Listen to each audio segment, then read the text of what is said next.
Good morning बच्चों, कैसे हैं आप लोग। उम्मीद करता हूं कि आप लोग अच्छे होंगे। जिन छात्रों ने अभी तक साहित्य ज्ञान चैनल को सब्सक्राइब नहीं किए हैं वे सब्सक्राइब कर लें और बेल आइकन को दबा लें, जिससे कि नए नए वीडियो आपको मिलते रहें।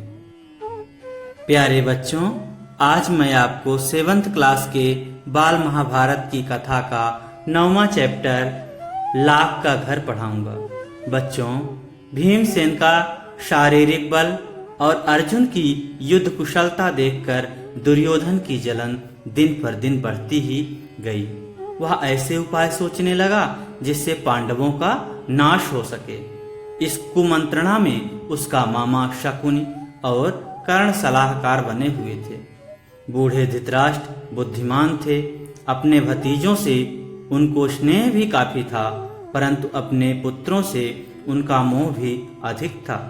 दृढ़ निश्चय की उनमें कमी थी, पर वह किसी बात पर वह स्थिर नहीं रह सकते थे। अपने बेटे पर अंकुश रखने की शक्ति उनमें नहीं थी। इस कारण यह जानते हुए भी कि दुर्योधन कुराह पर चल रहा है, उन्होंने उसका ही साथ दिया। बच्चों, इस पैराग्राफ में ये समझाया गया है कि पांडवों को देख करके किस प्रकार से दुर्योधन जलने लगता है और वह क्या करता है। पांडवों का नाश करने के लिए, उन्हें मारने के लिए शकुनी और कर्ण के साथ सलाह करके कई कुचक्र रचता है और उन्हें खत्म करने की कोशिश करता है। जबकि धृतराष्ट्र अपने बेटे की सारी चीजों को जान रहे हैं कि बेटा हमारा गलत रास्ते पर जा रहा है, लेकिन फिर भी वे उसके ऊपर कोई भी रोक नहीं लगा पाते, अंकुश नहीं लगा पाते, उसको रोक नहीं रहे हैं, क्योंकि उन्हें अपने बेटों से भी स्नेह है और अपने भतीजों से अर्थात पांडवों से भी स्नेह है। लेकिन इनके बीच में वो अपने बेटे की ही तरफ किसी न किसी स्थिति में खड़े हैं, क्योंकि वो बेटे को जब जान रहे हैं कि बेटा गलत है, उसके बाद भी वो रोक नहीं रहे हैं। इस पैराग्राफ में ये बातें आई हैं। आइए अगला पैराग्राफ देखते हैं। इधर पांडवों की लोकप्रियता दिनों दिन बढ़ती ही जा रही थी। चौराहों और सभा समाजों में लोग कहते कि राजगद्दी पर बैठने की योग्यता युधिष्ठिर ही है। वे कहते थे धृतराष्ट्र तो जन्म से अंधे थे, इस कारण छोटे भाई पांडु ही सिंहासन पर बैठे थे। उनकी अकाल मृत्यु हो जाने और पांडवों के बालक होने के कारण कुछ समय के लिए धृतराष्ट्र ने राजकाज संभाला था। अब युधिष्ठिर बड़े हो गए हैं, तो फिर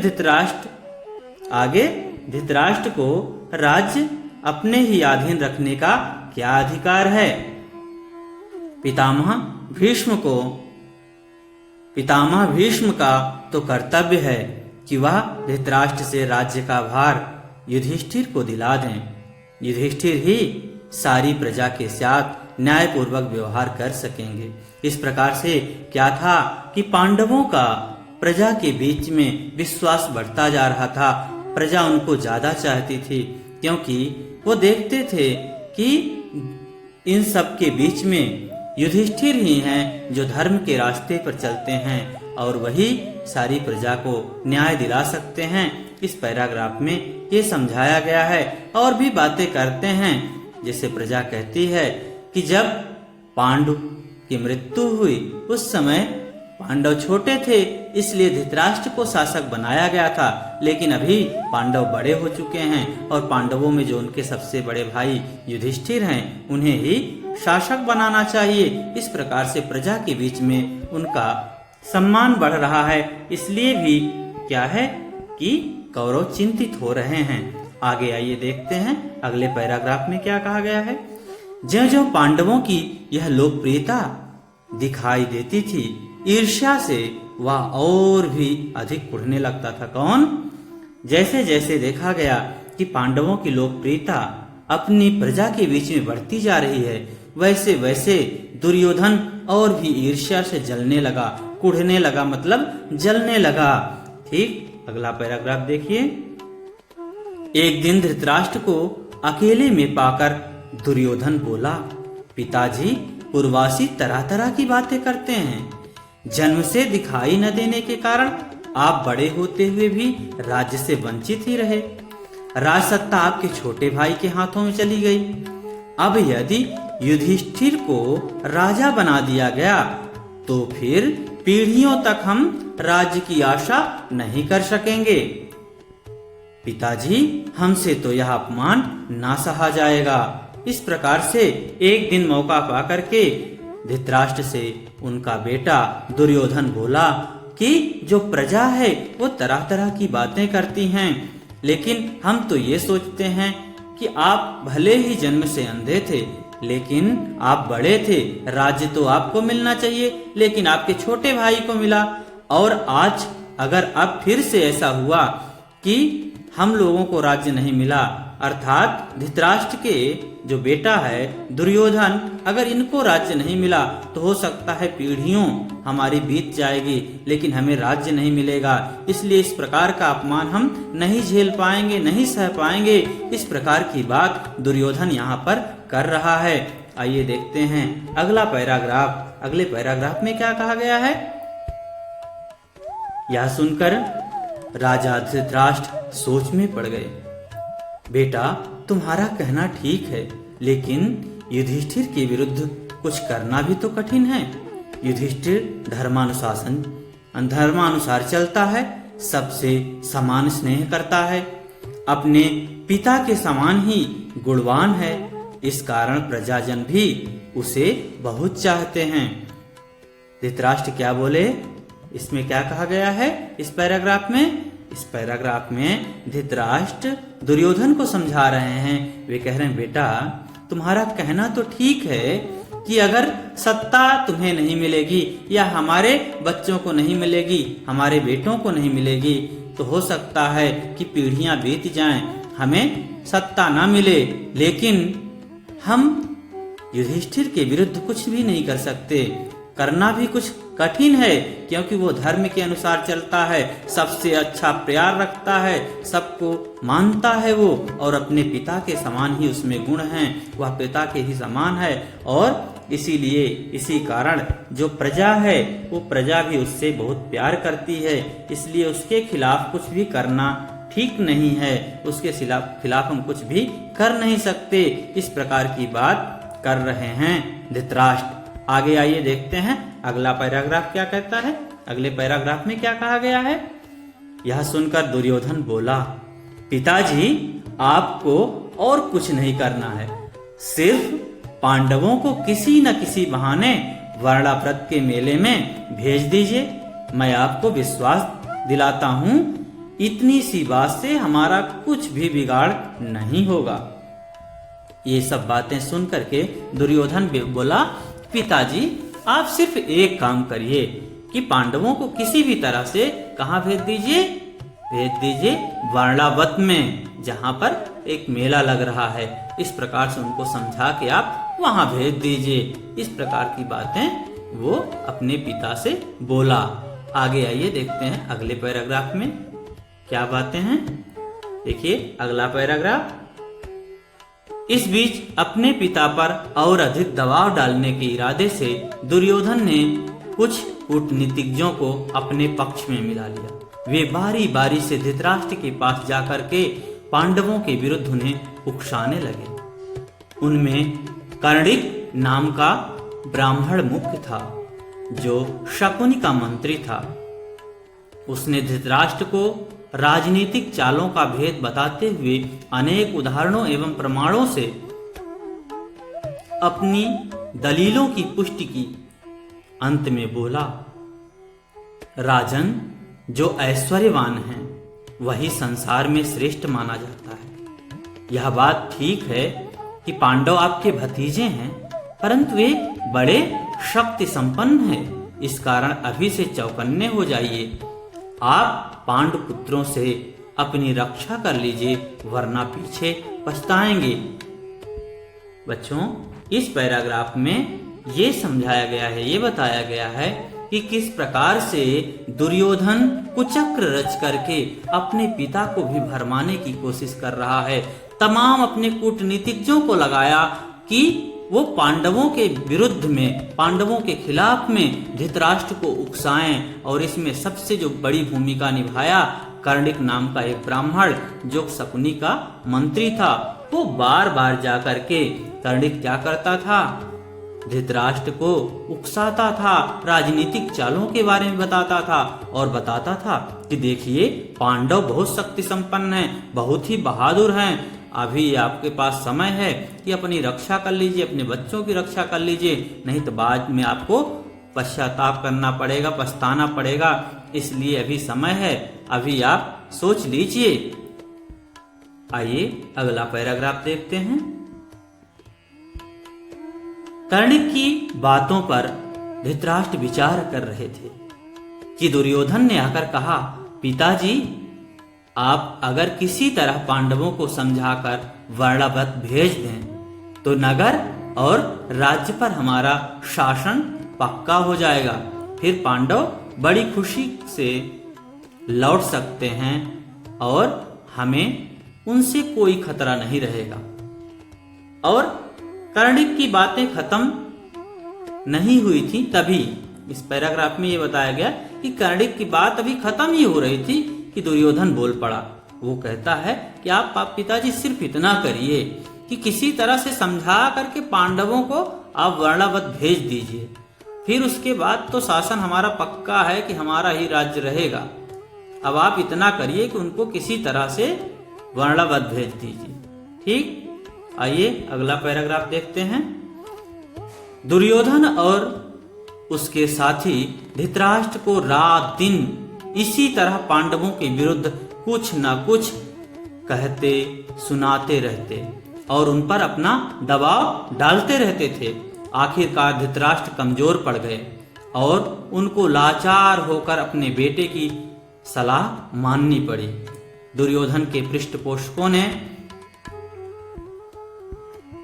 वर्णावत की सुंदरता और खूबियों के बारे में पांडवों को बहुत ललचाया। कहा कि वर्णावत में एक भारी मेला होने वाला है जिसकी शोभा देखते ही बनेगी। उनकी बातें सुन सुनकर खुद पांडवों को भी वर्णावत जाने की उत्सुकता हुई। यहाँ तक कि उन्होंने स्वयं आकर धृतराष्ट्र से वहां जाने की अनुमति मांगी।